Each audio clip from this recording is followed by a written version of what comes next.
So obviously I did a bit of driving on this machine back at the Engcon Dig Day, probably about 6-8 weeks ago now, and in my short video of that, which I'm sure some of you have watched, you'll see that I really quite liked this machine, and yeah, it sort of opened my eyes a bit as to what you can get done with a 6-ton class machine, and that hasn't really changed in the last kind of, it's been about 5 days that we've had this machine here.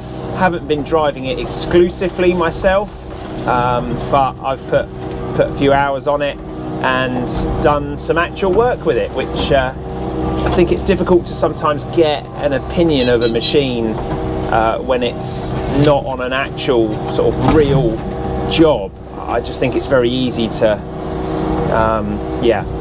kind of get a false impression as such. So these are my real thoughts, my sort of in-depth thinking on how this machine is and how it handles the tilt rotator.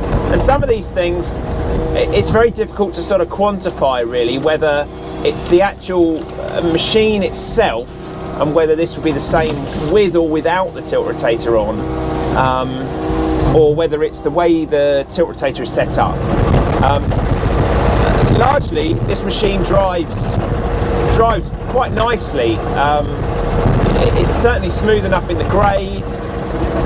Yeah, I've enjoyed the way it works. The geometry is pretty good, offset's good, all of those things really that you would sort of expect, and really, was a throw over from the KX57. You'll have to apologise for the beeping. It does like a regen, this machine, and it also likes to tell you that it's regenning, which is currently what it's doing.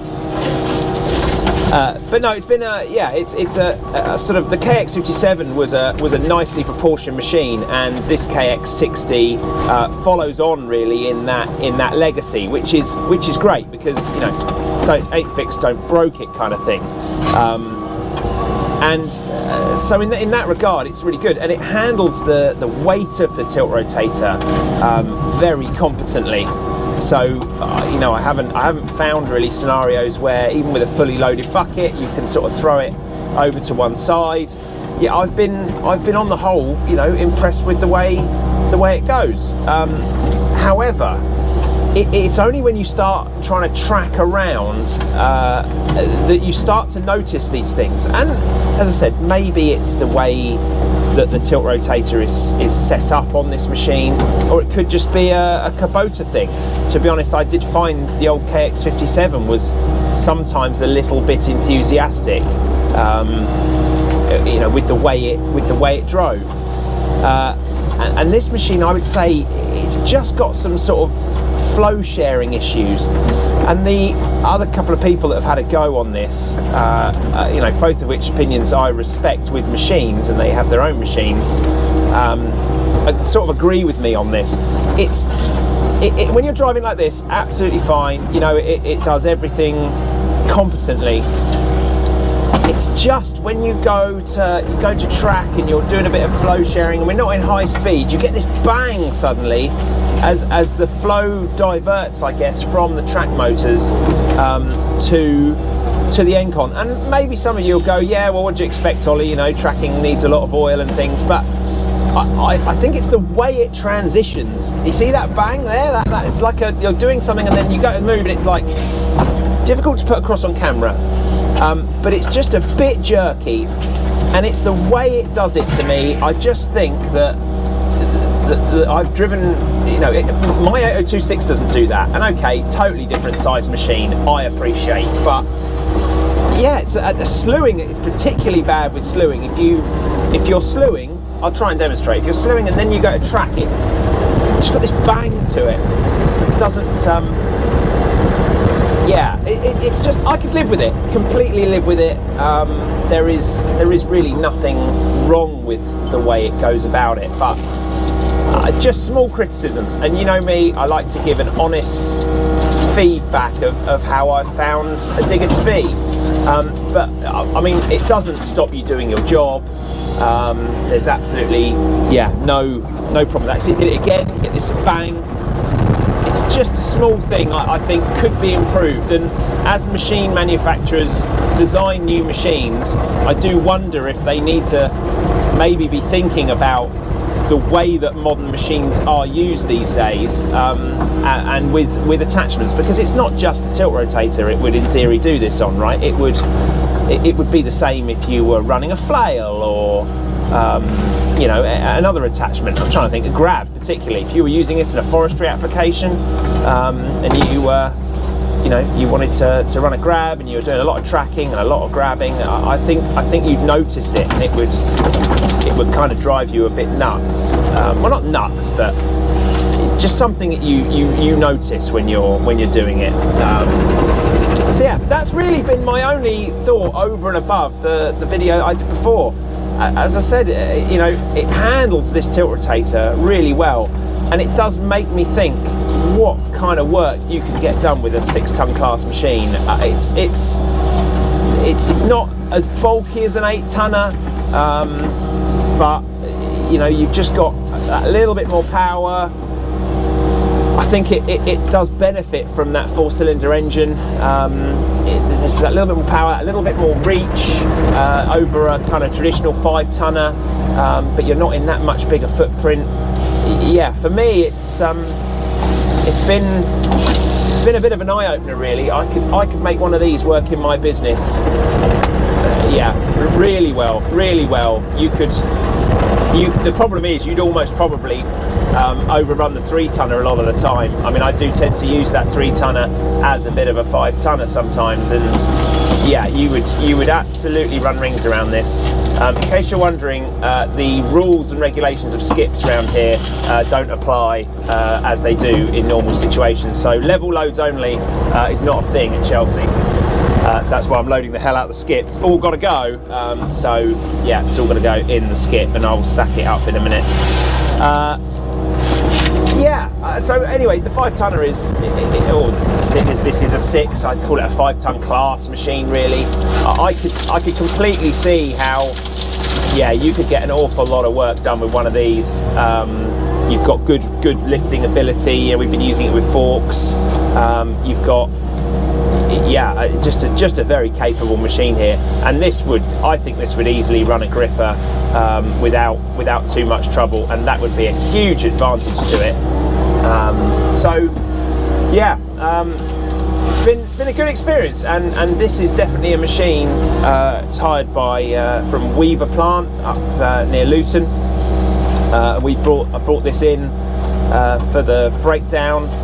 And it's been great. I wish we'd have had it here during build-up, really. Would it have probably been too big after week 2? I think it probably would. Certainly probably keep it for week 1 into week 2, early week 2, and then really the 3-tonner comes into its own, doesn't it? But yeah, it's been a brilliant machine. Running pallet forks on it has been excellent, and for tight environments like this where you just don't have the space to manoeuvre, there's definitely been some major advantages to running this bit of kit. And yeah, not many people you can hire them for self-drive, is there? So if you ever want to try one, I would recommend trying this machine out, hiring it. I just think you can really get a feel for a tilt rotator on an actual job, you know. And I think for the money it costs to hire one, if you're looking at spending upwards of £20,000 on a tilt rotator system, it's well worth hiring for a week or 2 to really understand how it will benefit your business, because ultimately that's what it's looking to do, right? That's why we buy this kit. Nice as it is, it all has to go out and earn money. So yeah, that's it really from me. Not much else to say I haven't said in other videos. The U50 video I've done covers a lot of the main points on the Dash 5 Kubotas. You know, it is a cab and everything I've talked about before, so I'm not going to recap on all of that. But yeah, KX60. I guess, would I buy one is the question. I think there is a couple of other machines in this class that I would have to try. The Wackernussen ET60 is very well regarded. I know someone who runs one of those and he really likes it. I'd be interested to try that, especially as I've tried the ET90 and that is an absolute beast of a machine. So if the 60 is anything like that, then yeah, very tasty thing. I'd also like to try the Takeuchi TB250. It's a little bit bigger on the back end than this KX60, which would probably make it well, not that this doesn't have any stability issues, but it would make it even more planted.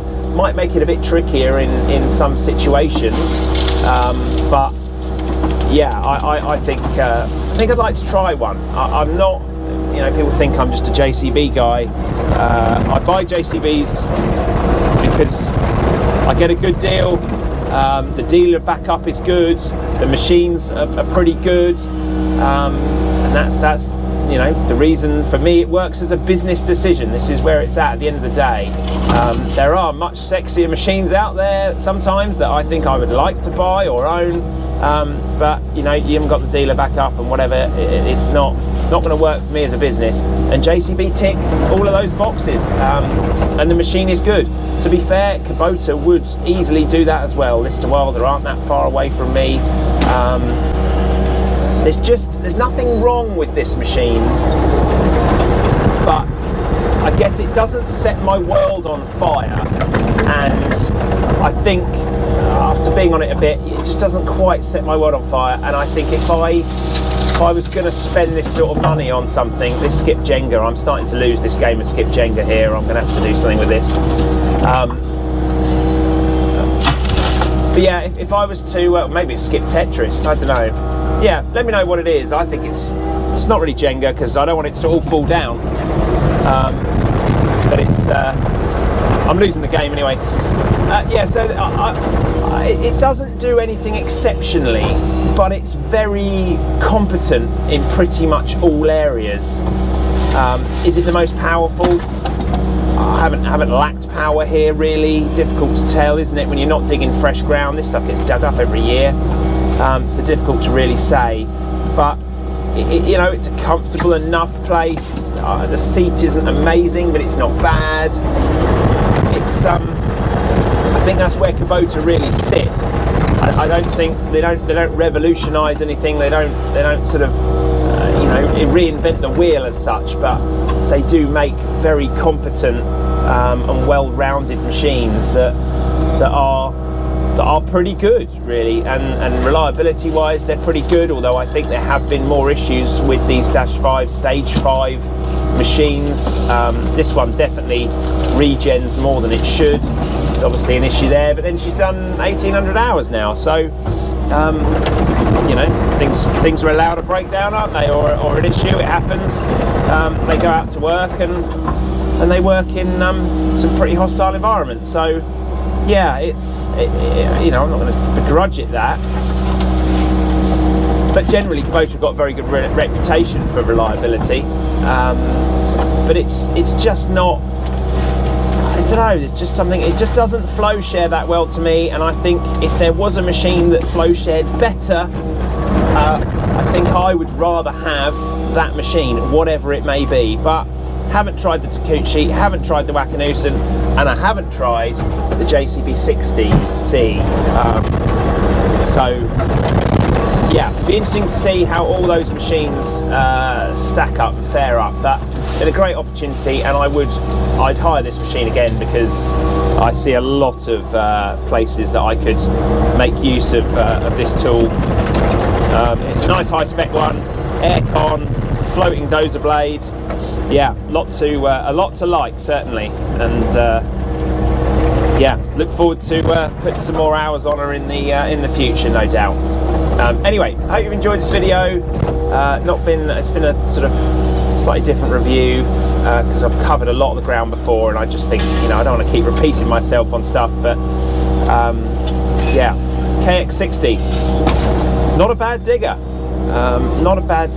but just wish it had that little bit more flow share, a little bit more finesse to it, I think is where I'm at. And then she'd be a great digger, in fairness, because the chassis, the metalwork elements of it are are very, very good, and there's not really a lot more you could that you could do to improve that. So anyway, last day of Chelsea for me. I need to get the hell out of here. Everything must go. Breakdown is nearly over, and it's been a long slog, so looking forward to it. Looking forward to some days off, bit of holiday. Anyway, see you in the next video, guys. Thanks for watching.